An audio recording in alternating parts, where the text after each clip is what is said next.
Thank you so much for joining us today to another HTC webinar. I am extremely delighted to have with me Dr. Jeannie Constantinou. I'm a personal fan of hers. If you're familiar with Ancient Faith Radio, you might know her from Search the Scriptures Live. And more importantly, two recent publications, one Thinking Orthodox, as well as this most recent gem of a book that we are going to discuss today, and specifically the events that it covers. Dr. Jeannie, thank you so much for joining us. It's such a pleasure to be with you. Thanks for inviting me to talk about the book. Of course, happy to. I'm just going to introduce Dr. Jeannie to some of you who might not be familiar with her. Dr. Jeannie Constantinou holds a bachelor's degree in religious studies and a master of arts in practical theology from the University of San Diego.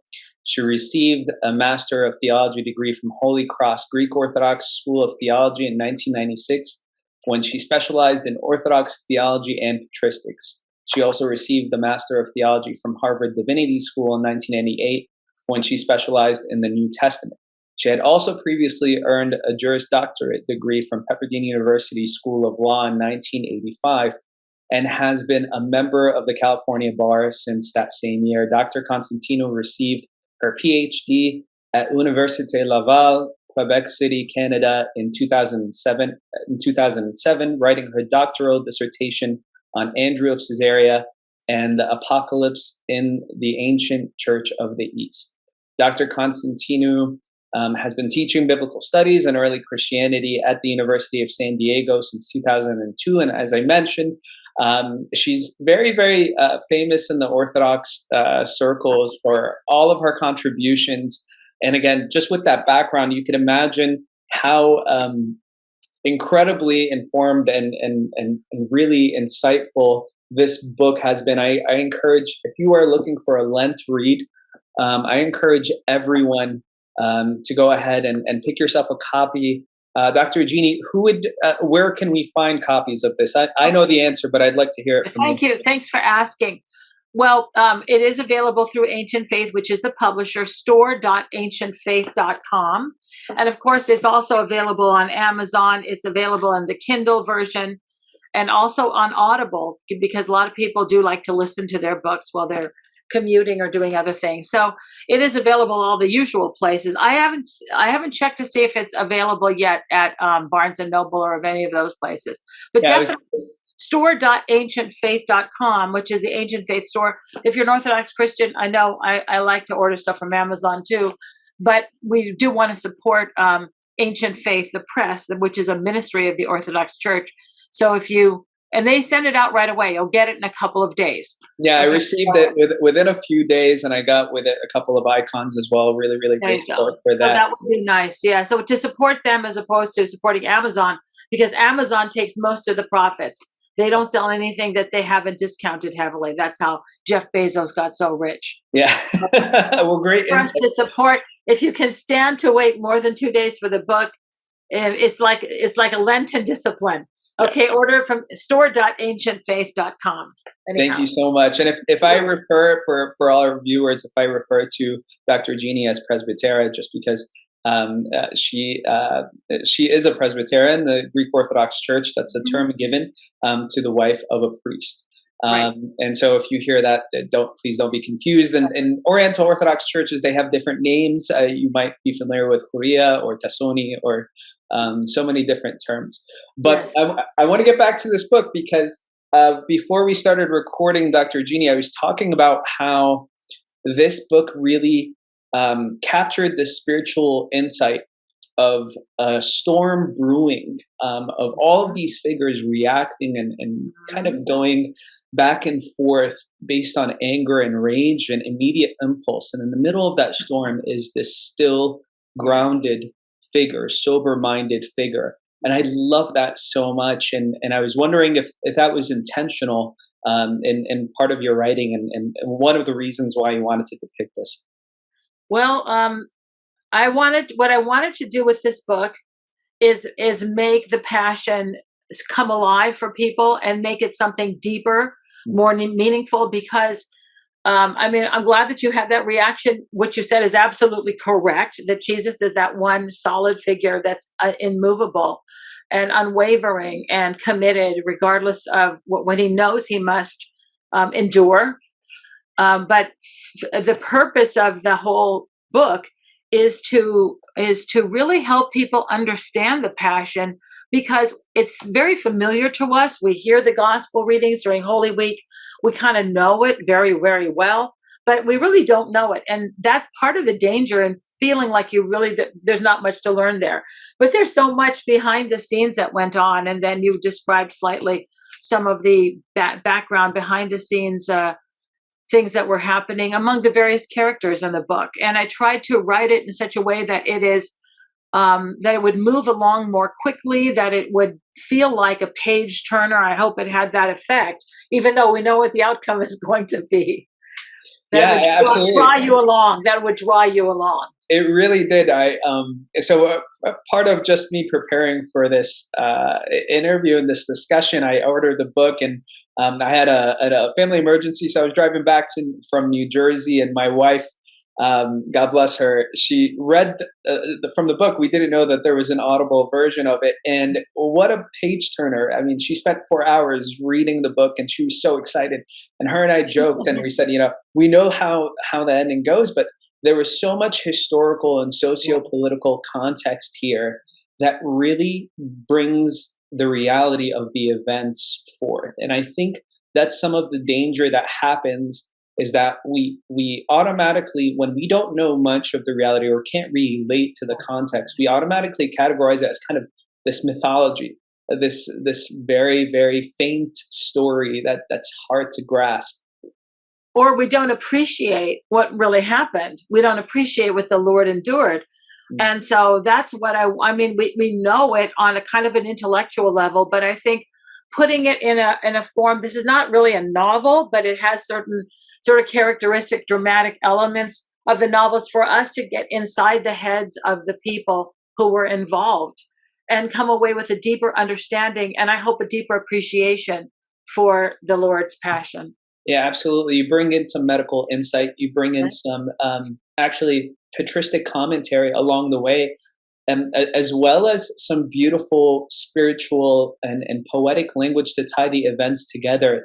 That's not just conjecture. It is taken from the events and is taken from commentary. It's beautiful. I would love to read a quick passage to tie in kind of the dramatic moments of the book here that we're all familiar with, but it never presented in such a beautiful way.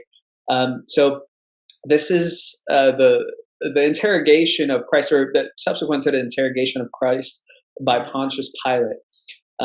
Pilate was seething with anger, furious with the Jewish leaders. He had suggested the prisoners release out of sensitivity to their situation to avoid embarrassing them by releasing Jesus outright. But now the Sanhedrin had humiliated him. The chief priests were ungrateful. They had prevailed over Pilate, and everyone knew it. Pilate would comply with their extortion. He would do what they demanded, but he would make them pay for it. He would humiliate them as they humiliated him. Now Pilate gestured toward Jesus, a gory caricature of royalty, and mocked the Jewish establishment. He said to the Jews, "Behold your king." They cried out, away with him, crucify him." Pilate's response was laden with sarcasm and contempt. "Shall I crucify your king?" But the reply of the chief priests and their minions is shocking. Perhaps they were so determined to put Jesus to death that nothing else mattered at the moment. Their response was utter blasphemy and overflowed with hypocrisy. The chief priest answered, "We have no king but Caesar."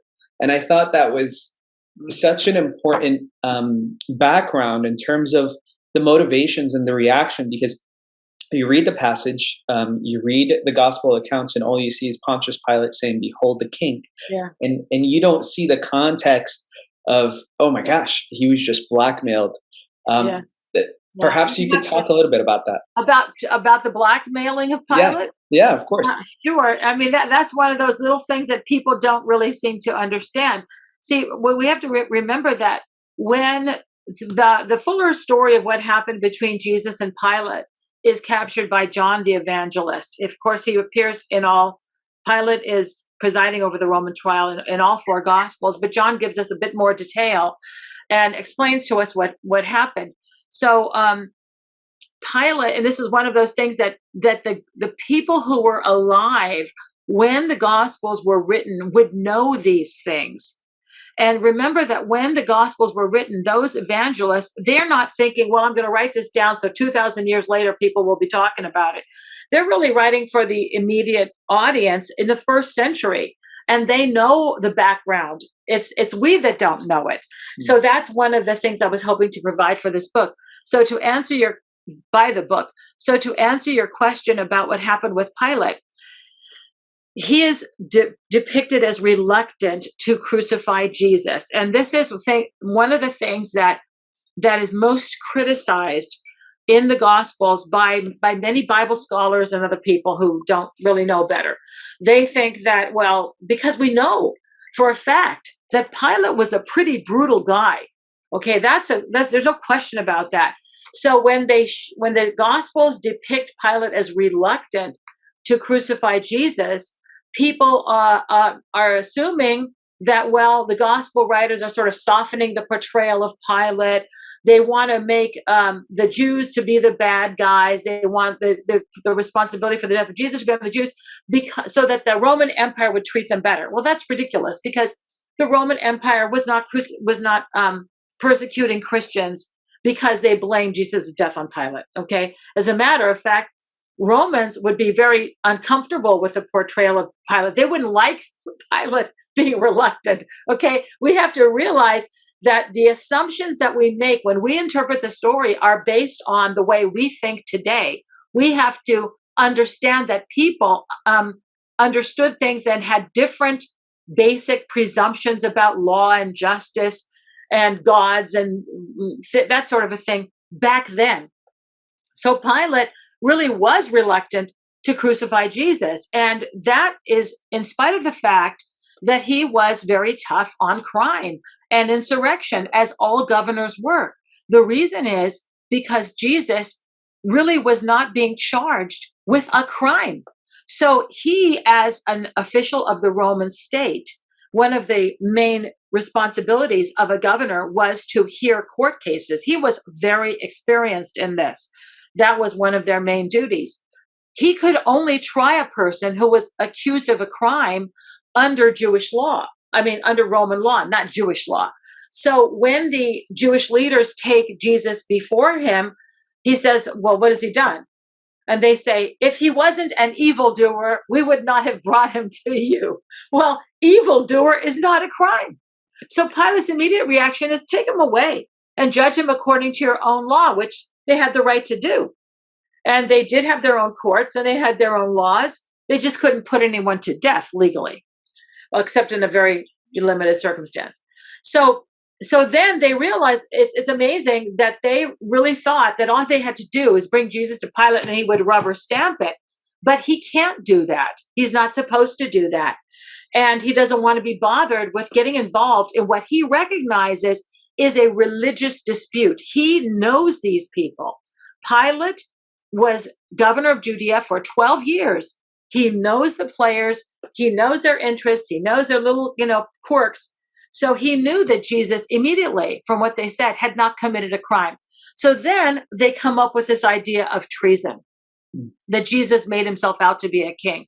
Well, if Jesus really was guilty of treason, then Pilate wouldn't have any hesitation to put him to death. But Pilate knows that that's not true for a number of reasons, including the fact that that's not the charge that they brought Jesus to him with. And so he doesn't want to get involved. And there's another reason why Pilate is reluctant. Jesus isn't like anyone else who had ever been brought before Pilate, especially someone with being threatened with crucifixion. Jesus is calm. Jesus is speaking. He's very calmly. He's having a dialogue. He's not begging for his life. He's not trying to defend himself. He's not offering Pilate a bribe. He's doing nothing like what an ordinary prisoner would do. And Pilate has never heard of Jesus before. So he knows that he hasn't been fomenting rebellion, because these people had a lot of informants and they would have known. Pilate would have known if Jesus was a threat. So Pilate is reluctant to crucify Jesus. I mean, this idea that just because he was tough on crime means that he would be willing to crucify an innocent person is kind of silly. All right. There's no basis for that. And there's something else. Jesus starts speaking of himself, and his kingdom is not of this world. And Pilate recognizes that Jesus is speaking very kind of metaphorically, spiritually. And he kind of thinks that, maybe Jesus is a philosopher kind of a thing. He's not quite sure. But Jesus is not acting like anyone else. And so, but he's convinced that Jesus hasn't committed a crime. So when he expresses his reluctance to execute Jesus and says he hasn't committed a crime, the Jewish leaders say he deserves to die because he made himself the Son of God. And now Pilate gets really nervous because the Romans had this idea that gods came to earth and appeared as human beings. That was very much part of their culture. They assumed that that was true. That was part of Greek mythology and Roman mythology. So now Pilate becomes very afraid. And so he says to Jesus, "Where are you from?" And Jesus doesn't answer.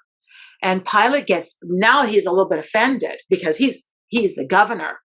And he says, you have the power? I mean, I have the power to crucify you. Don't you realize that? You won't speak to me, but I have the power to crucify you. And then Jesus says something so unnerving when he says, you don't have any power except if it was given to you from above. Now, Pilate really wants nothing to do with this case. He's already realized that Jesus hasn't committed a crime under Roman law. He really doesn't want to be involved. So how is it that the Jewish leaders convince Pilate to execute Jesus? Because Pilate is afraid of divine retribution, that the gods will punish him terribly if he kills one of the gods or does this to a god. Well, the Jewish leaders know that there was a very well-known Roman, his name is Lucius Sejanus, and he was an equestrian, and he was somebody that Pilate would have known. Pilate was of the equestrian rank, and he was a top advisor to Tiberius Caesar. And he was called friend of Caesar, and because he was a top advisor to Tiberius. But recently, maybe a few months prior to this, he had been executed by Tiberius Caesar on a charge of treason. Tiberius Caesar was very paranoid. He was all Caesars were, because they knew that there were lots of people who wanted them dead so they could take the throne. So Tiberius Caesar, whether rightly or wrongly, had put Sejanus to death. And the Jewish leaders know this. They're very political. So when they said to Pilate, if you don't put this man to death, you are no friend of Caesar, he realizes immediately that what happened to Sejanus could easily happen to him, and that if he does not execute Jesus, the Jewish leaders, will report to Tiberius that they had brought a person accused of treason to Pilate, and Pilate refused to execute him. And Pilate himself would be put to death. So Pilate now is forced to put Jesus to death. And he's really angry because when you started out by talking about that they were ungrateful, that he had tried to help them, that part wasn't explained. With the Barabbas incident, Pilate also recognizes that they have brought Jesus to Pilate to be put to death. And if Pilate just releases Jesus, that's an embarrassment to them. Okay. And he's trying to find a way for them to save face. So Pilate comes up with the Barabbas option. How about if I release him? And they say, not him, but Barabbas. So he is trying to find a way for the Jewish leaders to say, well, Jesus was really guilty, but Pilate released him out of clemency. You see what I'm saying? Yeah. But instead, they don't want Jesus released. They want Barabbas released. They make sure that happens. And so Pilate doesn't want to release Barabbas. Barabbas really is a murderer. He really is an insurrectionist. So he sets it up so that they could save face, but instead they ensure that Pilate releases a real murderer, a real insurrectionist, and Pilate is forced to crucify Jesus and does something he didn't want to do. So there is a lot of drama there. It's kind of a long answer. Yeah, no, but thank you. This is perfect, and you could see the transition from this kind of conversational Pilate now to somebody who's just insulting the and Jews. so he says what now he knows that he has to execute Jesus, and so he says, "Behold your king." And they just hate that. And also with the titulus, don't say this is the king of the Jews. Say this man said he was the king of the Jews. And Pilate says, no, it's going to say this is the king of the Jews. He's your king. And there's tremendous irony in that because he's right. Jesus is their king because Jesus is God. Yeah. So, there's a lot of ways you could say, behold the man, or behold your king. And I think he really said it with a lot of sarcasm. John doesn't describe it that way, but I think that that's what was going on. And he would have said, here's your king. Yeah. We have no king but Caesar. And it's a shocking statement. We have no king but Caesar. Wow. Yeah. And that's what I was getting at is that this is open blasphemy in the middle of a blasphemy trial.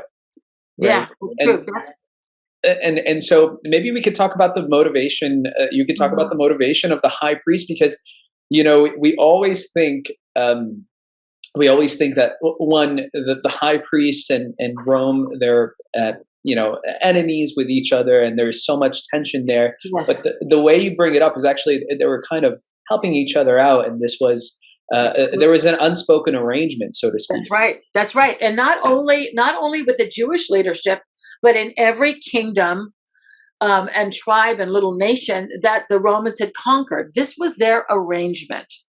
First of all, again, to understand the crucifixion, we have to understand the Roman culture. And it's a culture built on class distinctions and the aristocracy making sure that it remains in power. And that means that they have to subjugate the lower classes. So this was the case not only in Judea, but everywhere. So we assume that the Jews hated the Romans. And I don't think that the Jewish leaders, the high priests, were happy to be occupied by the Romans. I have no doubt about that. They weren't happy about it. But definitely it was Rome that kept the Jewish aristocracy, the chief priests and the high priests in power. It is Rome that chose the high priest. It had long since ceased being a hereditary position. Instead, this was now a position that was the high priesthood, the priests were chosen by the Roman governor. And that's pretty shocking. But who are they going to choose? Are they going to choose the most pious person? No, they're going to choose the person who cooperates with them and pays them the biggest bribe. So the whole system was entirely corrupt by this point. And this is how the Romans maintained power, by enlisting the help of the local aristocracy in many different regions, not just in Judea.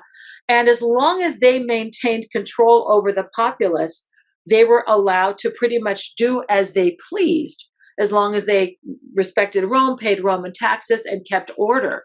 So there was a strong incentive on the part of the aristocracy, of the high priest and the chief priest, there were Jewish aristocrats, wealthy Jews who were not connected directly to the temple. They weren't priests, but most of the aristocrats in Judea were the chief priests and the high priests. They had the power, but they worked in very close cooperation with Rome.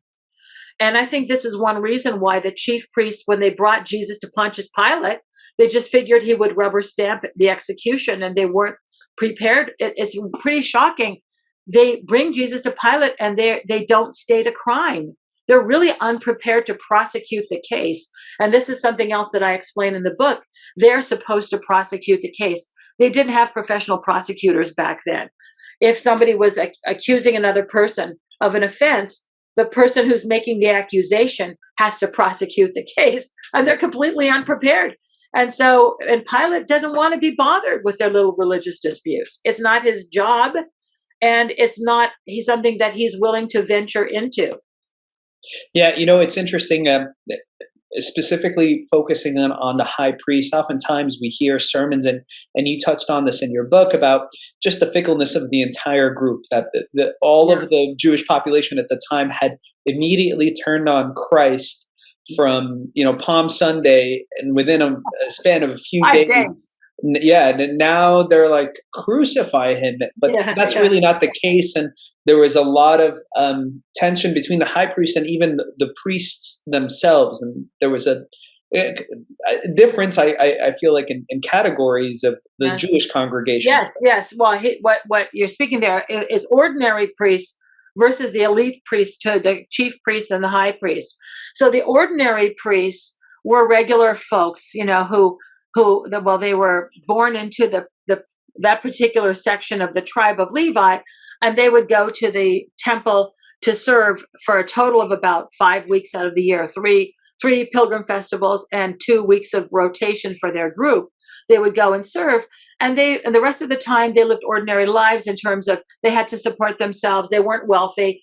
They had to work at a trade, or they were farmers or fishermen or something like this. So the ordinary priests were, regular folks, but they were also abused and taken advantage of by the chief priests, who often stole from them. And so there was a real sense of class system where the upper classes, the wealthy people, took a tremendous advantage of the lower classes, even within Judaism. It's not like they had mercy on or cared about the poor people. And this, again, has something to do with the mentality of the people at the time. And the mentality was that if you were wealthy, this is the mindset of the Old Testament, of the Jewish scriptures, of the Jewish people. If you are wealthy, if you have a position, if you're respected, if you have many children, if you got to old age and you're healthy, this is because God has blessed you. And he blessed you because you are good. Okay? It's like prosperity Torah. Yes, instead of prosperity gospel. That is consistently the theme throughout the Old Testament, with the exception of books like Job and a few Proverbs and things like this, or Ecclesiastes. That's the theme. If you are good, God, and follow the law, God will bless you. So you will have all these things. Conversely, if you are poor, childless, sick, disabled, anything like that, you are cursed by God. You must have done something wrong to deserve it. So this reinforces the idea among these wealthy Jewish elites that they have this money and this power because God has blessed them. They are right, and the poor people are wrong. So there's a sense of entitlement and privilege, and also a sense of disdain toward the ordinary Jew who is really struggling to survive under a very, very heavy tax burden. And here again, when we think about our mentality and the mentality of the people at the time, we would think that the Romans would want everyone to prosper so that they would be happy to be under Roman rule. Lift up all boats, So we want everybody in society to prosper. But they didn't, because they figured, this is why the Romans taxed everyone so heavily, that if they were prosperous, they would be more likely to revolt.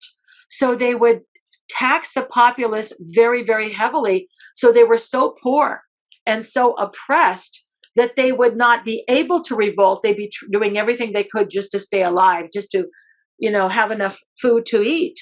And so it's very counterintuitive to what we would think, but that's a reality. And if you didn't pay your taxes, if a city didn't pay its taxes, they would go in there and literally kill most of the people or enslave them and burn the city to the ground. And this happened in many places, and people knew this. So it's an entirely different world and an entirely different mentality. So when we read the Gospels, we have to be aware of that if we're to understand what's really happening in the story. So what was the popularity of Jesus Christ? Jesus is popular, and that's one reason why they're afraid of him, because Jesus, I didn't get to answer your previous question, so we'll talk about this. Why was Jesus popular? Because he cared about people, and people knew that, and they believed him to be the Messiah. So why did they believe him to be the Messiah? Because he fulfilled the prophecies. And this is not something that was easy to do. Remember, the Jews went to the synagogue and they heard these prophecies, primarily the ones in Isaiah, that when the Messiah would come, he was going to give sight to the blind, and the deaf would hear, and the lame would walk. Who had ever done that? No one had ever done that before. And Jesus is doing this. And so there's a lot of popular support for him. And so the last thing that happens, which the Orthodox Church is very good about preserving the historical context of these events, we celebrate the Saturday of Lazarus. No other Christian church remembers that. Okay, they might remember that Jesus raised Lazarus, but they don't have a Saturday of Lazarus, which was actually commemorated in the early church too. So when Jesus raises Lazarus from the dead, this is when the chief priests say, you know what, this guy is really dangerous. This happens if you go to church on Saturday of Lazarus, you hear the gospel. They have an emergency meeting. They had already decided long before that he needed to die, but now it's an emergency. You know, everybody's following after him. He does too many signs. What are we going to do? And this is when the chief priest says, you don't understand. It's better for one man to die than for the whole nation to be destroyed. So they thought that Jesus was going to try to start a revolution. They don't really know that Jesus is not interested in politics. They just assumed that. And I think that they had a very valid reason to be afraid.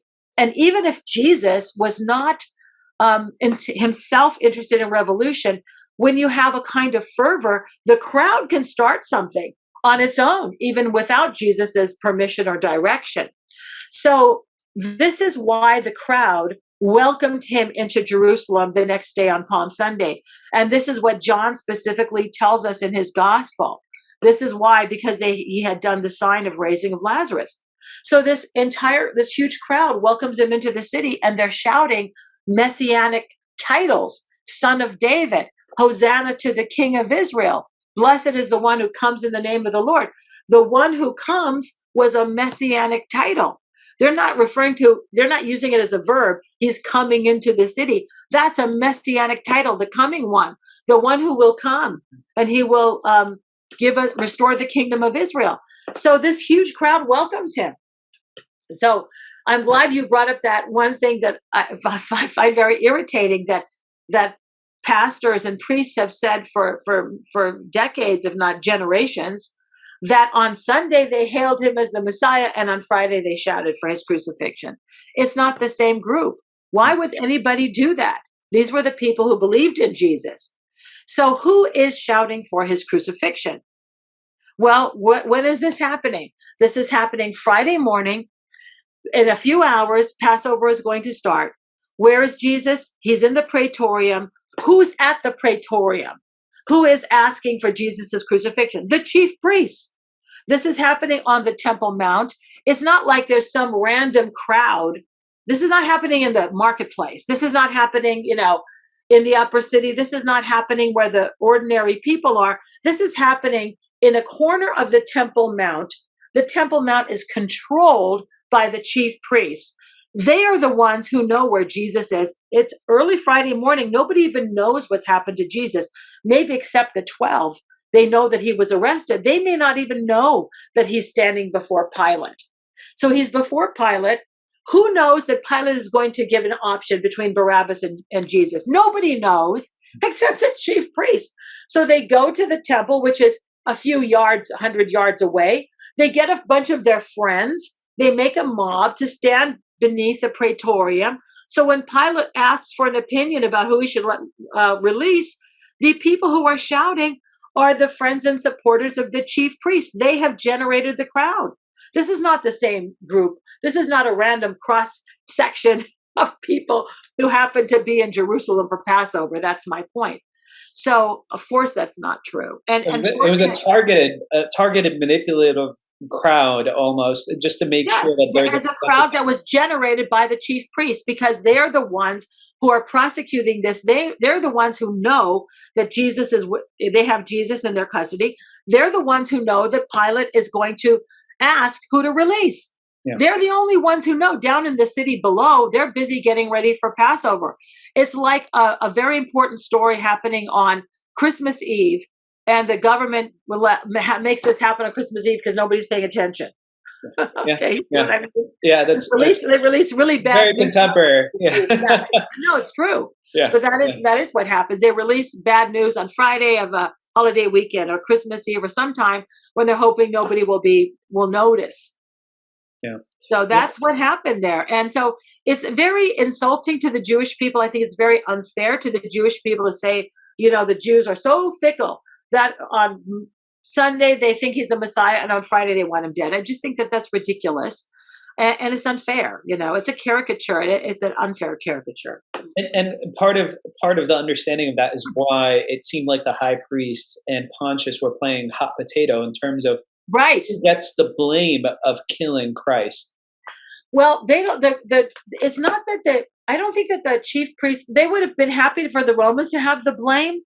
Pilate isn't looking to shift the blame back. He just doesn't think there's really been a crime committed. But they definitely want the Romans to take over because Jesus is popular. So that way they could say, well, we didn't do it, the Romans did it. But it's more than that, much more than that. They want Jesus crucified because of the stigma of crucifixion, because it was proof positive that Jesus was cursed by God. And when you consider the mentality of the people, if something bad happens to you, it's because you did something wrong. It's because God is punishing you. Well, there's nothing worse that can happen to you than crucifixion. So if you are crucified, then it's proof positive that you are a false prophet and God has cursed you. And that reason why they wanted Jesus crucified is still the reason today why most Jews do not believe that Jesus is the Messiah. It worked. They still don't believe Jesus is the Messiah because he died by crucifixion.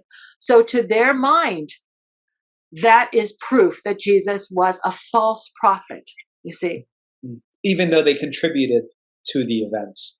That's right, because they would say, well, but first of all, there's a lot of discussion, and I start off with that in the book. I have an opening chapter that talks about how Jews are very uncomfortable with the crucifixion of Jesus, that we don't blame them, or we should certainly never blame them for this. Certainly not all Jews, and certainly not Jews today. It was a very small group that orchestrated the crucifixion of Christ, not all Jews. And so it's silly for people to blame the Jews for the crucifixion. But there's a lot of discussion about how, in that initial chapter, about how they how they try to defend themselves against this charge of being Christ killers. It's a very distasteful thing. And so some of them say we have nothing to do with it. It was all the Romans, but I don't think that's historically accurate either. So while we can't say that all Jews were responsible, we can't say that no Jews were involved either. Yeah, absolutely. Historically, at least with the high priest. Yes, exactly. Their leadership. And by the way, one of the things that if you know about that is in the book is that the information that I get for this, for my analysis here that I'm presenting in the book is coming largely from Jewish sources when we talk about how the chief priests were abusive to the ordinary priests, how they stole the tithes, the earnings. Ordinary priests would give up their work to come to serve in the temple for those weeks out of the year, and they were supposed to go home with certain earnings, animal skins and fruits and things like this. The chief priests would send their servants to steal these things that were the wages of the ordinary priests. And we know about this and many other things that are in the book from Jewish sources. This is not Christians writing nasty things about Jews. It's Jews telling the truth about what life was like for ordinary Jews in the first century. And this is, I think, what makes the book so powerful. It's not Roman or Christian criticism of Jews. This is all information that we're getting from Jewish sources, including the strange events that took place before the destruction of the temple, which just is mind-blowing. Yeah, the high priests were objectively seen as corrupt by their own people. Exactly. And so when the Jews finally did revolt against Rome, they killed the high priest and they killed members of the aristocracy. And even before the revolt, they were targeting members of the Jewish aristocracy because they knew that it was their own people who were keeping them enslaved to Rome. Their own people were using their circumstances to enrich themselves. We don't see the wealthy Jews trying to help the poor Jews, but they're taking advantage of their position. If you're poor, it's your own fault. It's because you're a bad person. And by the way, that mentality was part of the Roman mentality also. If you are wealthy and you're an aristocrat among the Romans, you are obviously a virtuous person. You're noticed. If you're poor, then obviously you're a thief and dishonest. Yeah. They presumed this to be true, and not necessarily because of the gods and how the gods favored them, but they assumed that if you were a noble person, if you were wealthy, you didn't have to steal, you didn't have to be dishonest. But if you're poor, of course you're going to steal and be dishonest. They couldn't imagine that a poor person could be honest, okay, and virtuous. They just didn't have the capacity to see life that way. And I guess this was the response of Christ, who was presented as a criminal, was so shocking to Pontius Pilate, because here's this person who's beaten, but he's never seen somebody charged with a crime maintain his composure like that. I think that was very unnerving for Pilate. Jesus is silent, and Pilate is not accustomed to that. Pilate has seen many, many, many defendants, many people he sentenced to death.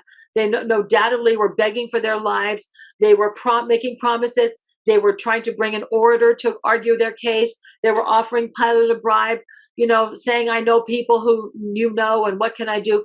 That is what Pilate was accustomed to. He wasn't accustomed to somebody standing there with the dignity of Christ, who was completely self-confident, completely self-assured, wasn't begging for his life. I think that was very unnerving to Pilate.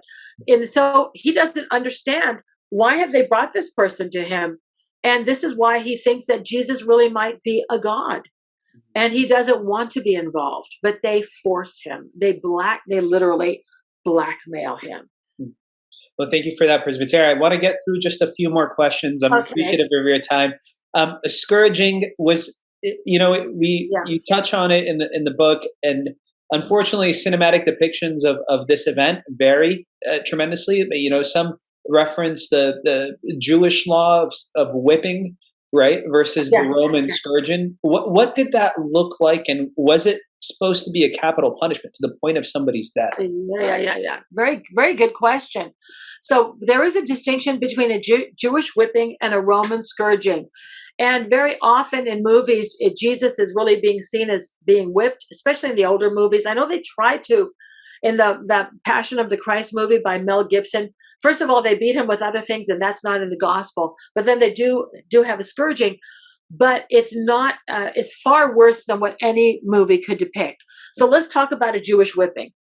The Jews were entitled to, and they had the authority to discipline their own, and that's why Pilate says, "Take him and judge him according to your own law." This is what he says about Jesus. St. Paul talks about that. St. Paul received a Jewish whipping, 39 lashes, 5 times. Okay? So that was something that was part of the punishment for blasphemy. And Paul experienced that. And I'm sure that other apostles also experienced that. So they had the right to whip Jesus up to 40 times. That was the limit of the law. Jews would stop at 39. They wouldn't go to 40, because if a person died from the whipping and they exceeded 40, if they gave them 41 lashes and the person died, they would be liable to murder. So to be on the safe side, they stopped at 39. If the person died, oh well, that's too bad for them. Okay? But a Jewish whipping was done with a whip, like we've all seen, the long, smooth piece of leather. But a Roman scourging was an entirely different thing. And that was, next to crucifixion, the most feared punishment. It was sometimes administered to chastise someone. And Pilate seems to hope that by scourging Jesus, this will satisfy them. Luke mentions that, and John mentions that. He administers a scourging to sort of teach somebody a lesson. But a Roman flagellum was the instrument used for a scourging, and it had a sort of a thick handle, and there was a braid of different strands of leather, and then it branched out, and at the end of several strands, there would be 7, 8, 9 strands of leather. At the end was a sharp piece of metal. So when it hit somebody, it didn't make a smooth mark like a whip would, but it dug into the flesh, and then it would pull out a little piece of flesh. Well, that happens with every strike. That happens 7 or 8 or 9 times.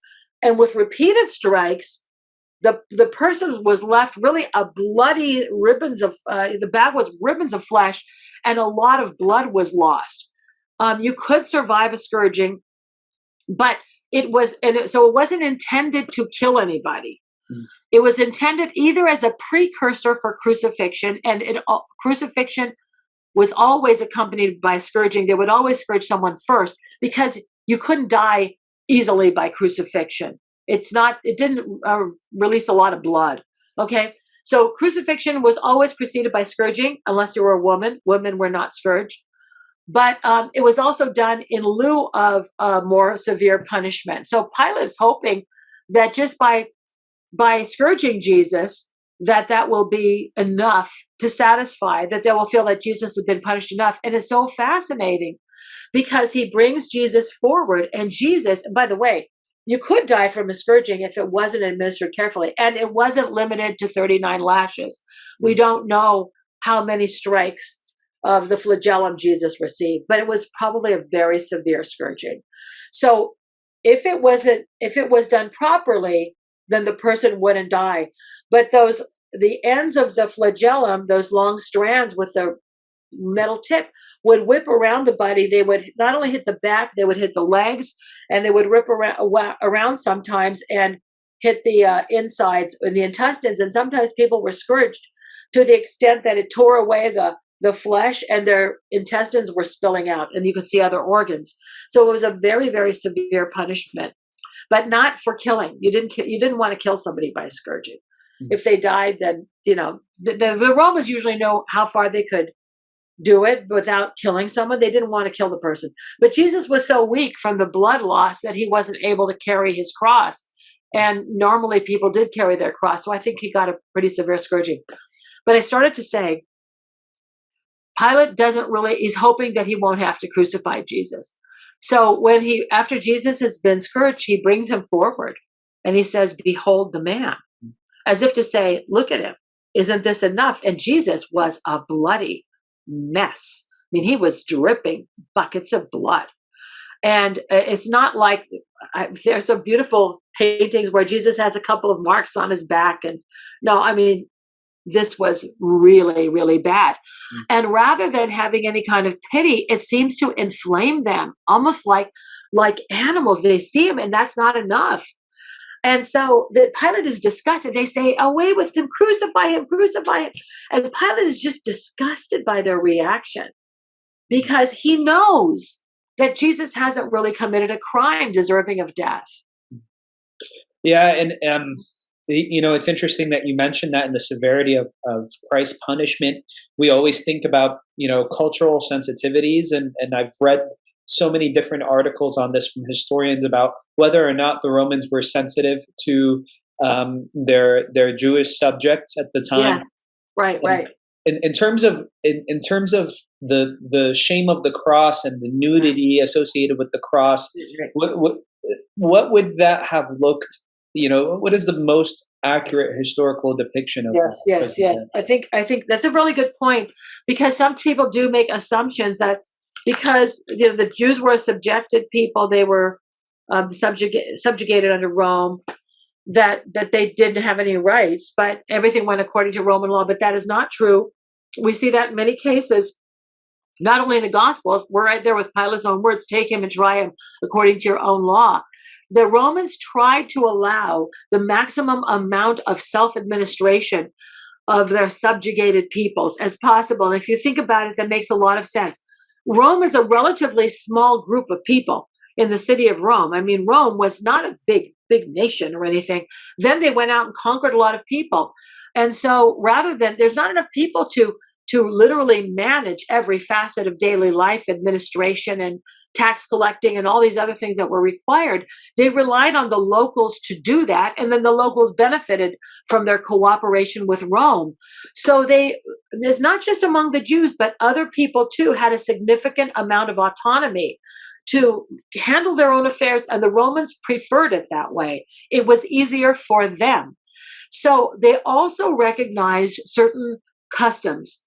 And one of them is that, and also the fact that the Jews were against any type of idols, that they were modest people. The Romans were used to all kinds of nudity, of course. and so were for the Greeks also. But the Jews did not allow for public nudity, and so the Romans respected that. So the Romans didn't really care if you wore a loincloth, your underwear, basically, when you were crucified. So this idea that no, because the Romans crucified, it is true that the Romans crucified people in the nude to add to the shame, to add to the disgrace and the humiliation. That is true. But in Judea, they were respectful of the Jewish custom of not having nudity on the cross. So why would they not respect that? I mean, it's a little thing. If you're going to crucify somebody, they're still dead. And it's still embarrassing. It would be embarrassing if I was crucified in my underwear. I wouldn't want to be crucified in my underwear. I'd rather, if I was going to be crucified, I'd want to be crucified in my clothes, not in my underwear. So it's a little bit, it's not quite as bad as being crucified in the nude. But we have to recognize that the Romans did respect the customs of other people when it really didn't make much difference to them. Okay. And the Jews had certain rights under Roman law. And we see this also, we see this in the book of Acts, when people are complaining about Paul, and the Romans do not interfere sometimes when the Jews are beating believers, Christian believers, in front of the Roman tribunals. They don't get involved because they didn't recognize that there was this other new religion that was emerging called Christianity, that it didn't exist. It was part of Judaism. So they allowed the Jews to discipline their own, because the Jews were seen as a nation. We have to also remember that the Jews aren't just a religion, they were a nation. And so whoever was in charge in Jerusalem, the high priest, they were allowed to discipline and send out orders. But something else, I'll give you another example. The Jews were allowed to collect taxes for the temple, and the Romans knew about the temple tax. They collected the temple tax from Jews all over, Jewish men, all over the Roman Empire, and sent the money to Rome, and Rome allowed that. Okay, they didn't take the money. They took the money after the revolt, but they didn't. You see what I'm trying to say? So there was, the Romans knew that they had to allow a certain amount of cooperation with the subjugated peoples, and that made life easier for them too. Understood, Presbyterian. Thank you so much. I have so many different questions that I want to be respectful of your time, and I also want to encourage everybody to read the book, because I really don't think it could be fully captured in a conversation here for just. I'll try to keep my answers. Yeah. I'll try to keep my answers shorter, so we can squeeze in a couple more questions. Yeah, no, absolutely, absolutely. When we were talking about the idea of crucifying Christ, or the capital punishment, you said that there were certain small justification for the Jews carrying out capital punishment under their own hands.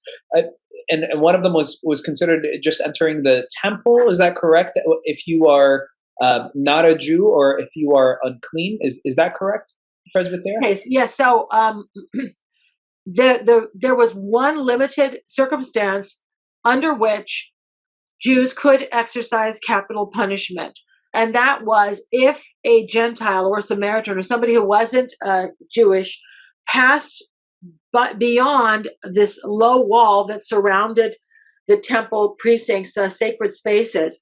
If you passed beyond that, they could kill you on the spot.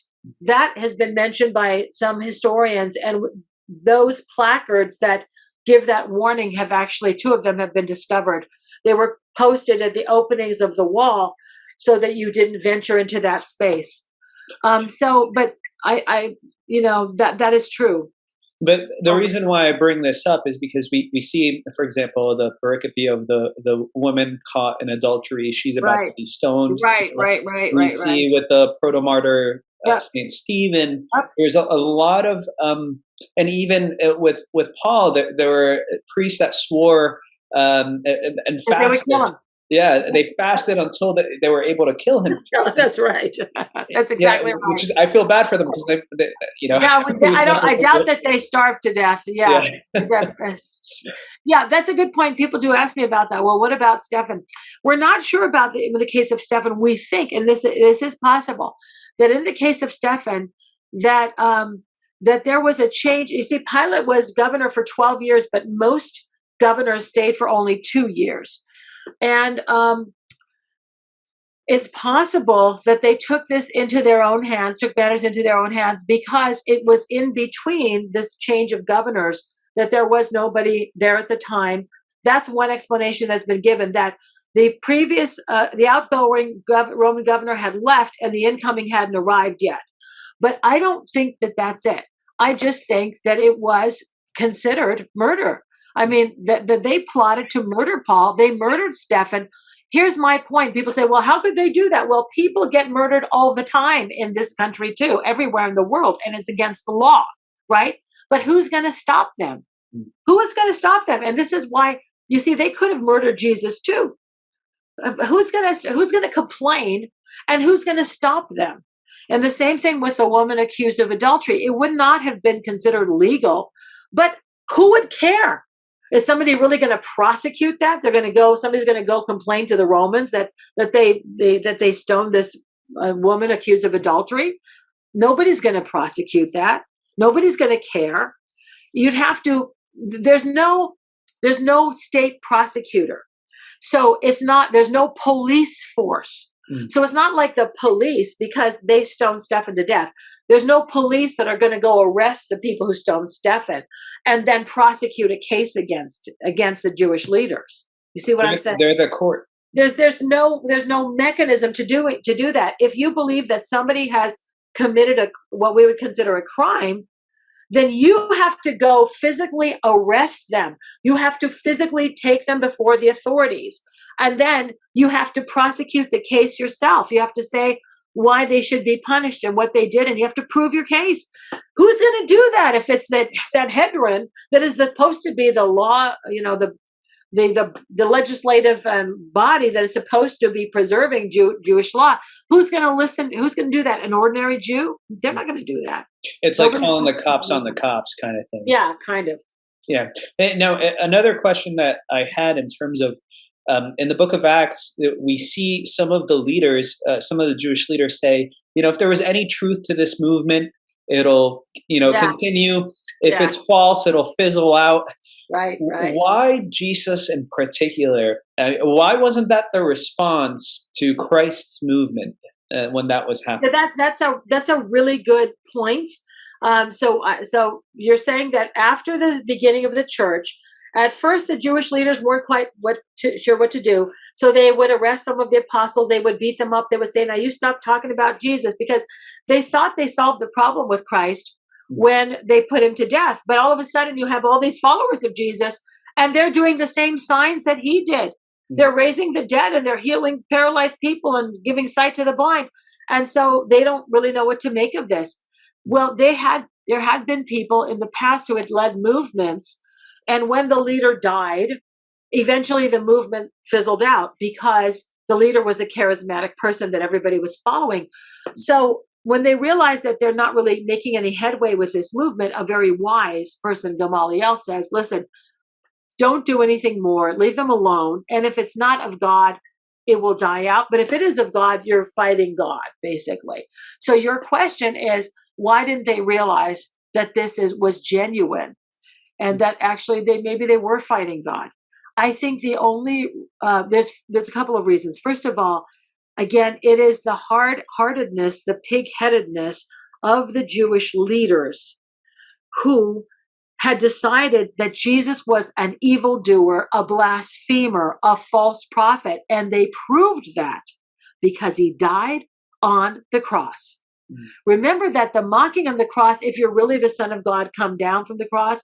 If you're really the Messiah, save yourself. They really believe that. If you are who you say you are, prove it and come down from the cross. But because he didn't, and because he died in this disgraceful way, they assume that they're right, you see, and that everybody else has just lost their mind to believe in this crucified Messiah. Was there a major turning point, because we hear the accounts of, the temple veil being split in two. Do we know of a huge blossom of Christian converts From right Judas? after? from the From Jews. Judaism? Yeah, Yeah. before Pentecost, right? Before Peter's. Yes, it wouldn't be before, it would be after Pentecost. Okay. Because he has a lot of followers, right? He has thousands of followers. So this idea that Jesus only had 12 disciples, that's ridiculous. Mm. Jesus had thousands of people who believed him to be the Messiah. Then he gets crucified. And so what remains is this core, right? And then we have Pentecost.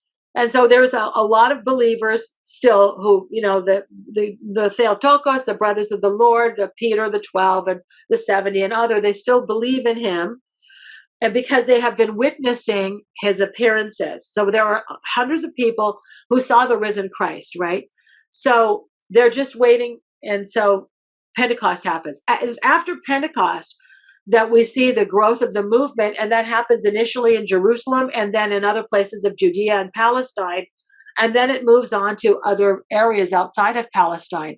So I think that it has most of the movement was in those first years in the Jewish areas, but also they continued to go to synagogues and preach, and they won some followers, but it was very difficult to get beyond the cross. And that's why St. Paul says, we preach Christ crucified, a stumbling block to the Jews and foolishness to the Gentiles. It was not easy to believe in Jesus. It's not easy for Jews today to accept Jesus as the Savior. It's very hard. Because of the cross. And it would be hard for us too, except that we've accepted the cross.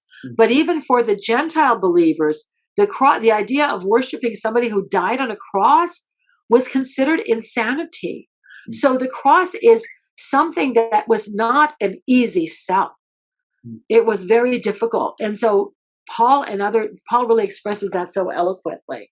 And so do other apostles. It was not easy for them. I want to quickly touch on something that I thought and I never thought of and I didn't know about the Jewish precedence of returning, 30 pieces of silver, right? What was? Can you talk about that with Judas? His yes, regret? okay. Yes, and okay. So the last thing, then it's very fascinating. That was something that I learned. I learned quite a few things myself as I dug deeper into these stories. That there was the Jewish law allowed a person to rescind a sale. In our law, we have what's called a cooling off period. If you make a decision to buy something, sometimes in certain circumstances, you have 3 days in which you can rescind the purchase. They didn't have that. They had the ability to rescind a sale. So let's say you decided to sell your farm. You had the ability to change your mind and give the money back to the person for a period of 1 year, to give the money back to the buyer. You could change your mind. Well, buyers knew this, and sometimes when they were afraid that the seller might change their mind, and in other words, it's like seller's remorse, not buyer's remorse, they knew this, so they would sometimes, they would have up to 1 year to change their mind. So a buyer who didn't want the seller to find them would sometimes go into hiding so they couldn't give them the money back and rescind the sale. So instead of that, in order to preserve the right of a seller to take back his property and rescind a sale, the seller had the right to go to the temple and leave the money in the temple. And that's what Judas is trying to do, because he sold Jesus. So he goes and says, here's the money back. I take back what I did. He's trying to undo the deal because Jesus is still in front of the Sanhedrin, remember. He hasn't been brought before Pilate. And since they won't take it back, he throws the money into the temple. It's a very dramatic scene, but there's a legal reason why he did that. Yeah. It's a little convoluted. I hope everybody was able to follow my explanation. No, it was fascinating, and it's perfectly captured in the book here. It was one of the first excerpts that blew my mind, as well as the little interesting fact about the Garden of Gethsemane, the fact that it was an old vineyard, a wine press. Wine press, yeah. And there's an old hymn that I hear. I think it was a Byzantine hymn, and it says, "All alone I'll tread the wine press." And I wonder if there's any connection to the Garden of Gethsemane there. I don't know. But Presbytera, thank you so much for your time. This has been so fascinating. Thank you so much for inviting me to participate. All the best to you. Blessed Lent to you. Kalis Sarakosti, we say in Greek. Blessed Lent, and let's talk again sometime. Thank you so much, Presbytero. God bless. Take care. Thank you.